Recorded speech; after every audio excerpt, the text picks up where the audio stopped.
Hello everyone, this is Ruhi. तो आज की वीडियो में हम लोग बात करने वाले हैं यूपीएससी प्रीलिम्स में हमें किस तरीके से प्रिपरेशन करें कि वो थोड़ी सी प्रिपरेशन जो है हमारी इजी हो जाए। तो हम कुछ मेजर जो हमारे पिलर्स हैं यूपीएससी प्रिपरेशन में वो उस पर हम वर्क कर सकते हैं और उससे हमारी प्रिपरेशन थोड़ी सी इजी हो जाती है।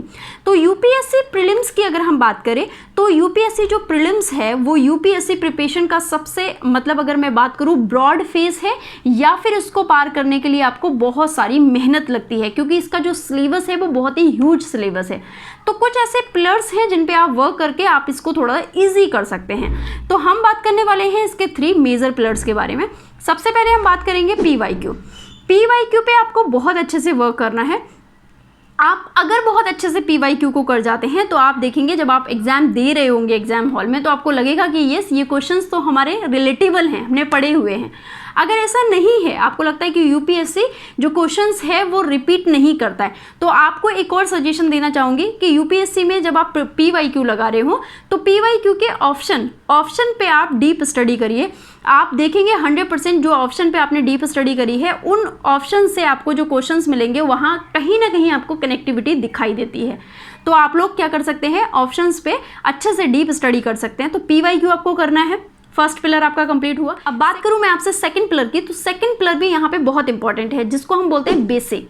आपका बेसिक नॉलेज बहुत अच्छा होना चाहिए क्योंकि आप कितना भी अच्छे से स्टडी कर ले, आप स्मार्ट स्टडी कर ले, लेकिन उससे आप कुछ भी नहीं कर पाएंगे अगर आपके पास बेसिक नॉलेज नहीं है। क्योंकि यूपीएससी आपसे कॉन्सेप्चुअल नॉलेज भी चाहता है, वो चाहता है कि आपके अंदर कॉन्सेप्चुअल नॉलेज भी हो आपके पास, ठीक है, तो वो भी चाहता है और आपकी बेसिक नॉलेज भी चेक करता है। तो आपके पास बेसिक नॉलेज बहुत अच्छे से होनी चाहिए। तो बेसिक अपना एकदम बहुत अच्छे से तैयार कर लो, ठीक है। तो सेकंड पिलर आपका कंप्लीट हुआ। थर्ड पिलर की अगर हम बात करें तो ये होता है लिमिटेड। लिमिटेड का क्या मतलब है, देखिए यूपीएससी की प्रिपरेशन अगर आप कर रहे हैं तो यहाँ पे अनलिमिटेड सोर्स है, अनलिमिटेड स्टडी मटेरियल है, अनलिमिटेड बुक्स हैं मार्केट में अवेलेबल। लेकिन आपको क्या करना है, जब भी आप प्रिपरेशन कर रहे हो और आप प्रीलिम्स की प्रिपरेशन कर रहे हो स्पेशली, तो आपको अपने सोर्सेस क्या करना है, जो जितने भी सोर्स है तो आपको अपने सोर्सेज क्या करना है, लिमिटेड रखना है।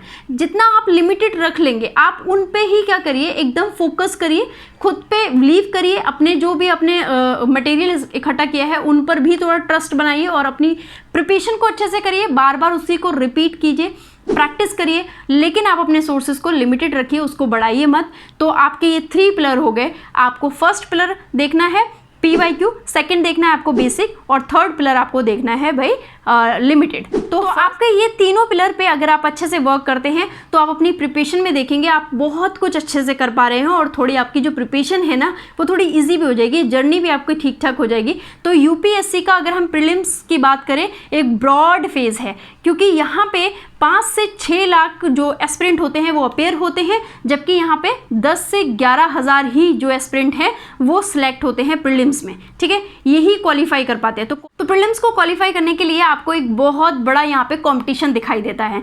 तो प्रीलिम्स के लिए आप तीनों पिलर को फॉलो करिए, अच्छे से फॉलो करेंगे, आपकी स्टडी आपको ईजी होते हुए दिखाई देगी। All the best. बस